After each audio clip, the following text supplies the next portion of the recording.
Okay, so in the spirit of October and Halloween and whatever crazy festivals might be going on, I'm gonna talk about haunted houses. So, one major part of Halloween is haunted houses. And if you don't know how haunted houses work, you basically just walk in the dark and you try to grope your way through the halls trying not to trip on anything. So in middle school, we had like a fall festival and it included dance, games, and most important of all, the haunted house. Now, I was a visual major during this time, so naturally, the visual department was given the task of creating the haunted house, as well as the games and the dance hall. But since we built literally 90% of the entire fall festival, almost every visual major knew the internal workings of the haunted house, and that so basically it ruined it for us. In fact, one of the characters was my history teacher, and I actually helped him position himself. So when he popped up to scare us, I was just like, "Hi, Mr. Battle," and just walked out. So every year there was a theme to the haunted house, which is normally about current trends, and for this year, it's clowns. I'm assuming. So that's pretty scary, I guess.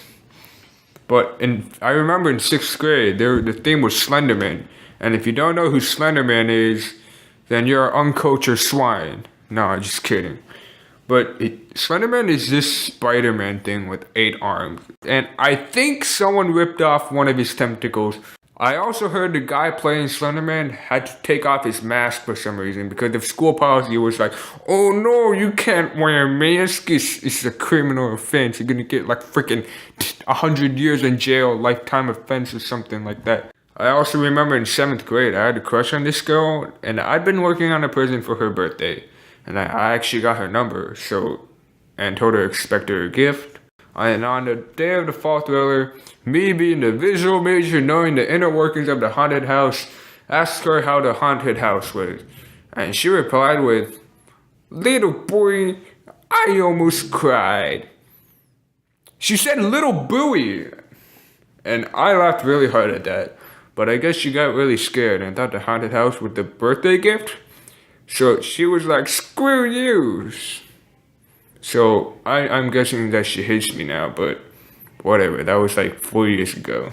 And by the way, the actual gift was a bag of candy in a duck print. In 8th grade, one of my friends was really scared to go to the haunted house. So we dragged him along. And one of my most memorable moments was when they came in with a giant scissor to cut off the little bracelet on his wrist. And my friend absolutely lost it. But then they came in with little scissors, like those safety scissors that you used to use in kindergarten. Yeah, those. And they came in with that, and then they just snipped off the little bracelet. But then, as he went on, he got increasingly freaked out. And at one point, he just stopped walking and was like, "No, no, no!" And they actually had to escort him out. So I continued through the haunted house alone. Well, I mean, I had friends behind me, but they were like behind me. So I couldn't see them. I think we were supposed to be part of the haunted house in 8th grade. But the principal was like, "Nah, you can't be in it, 'cause reasons." Yeah, reasons. So I guess we weren't really able to be part of the haunted house. Even though students in previous years could. So one day I'm going back because I missed my opportunity and I actually like scaring people.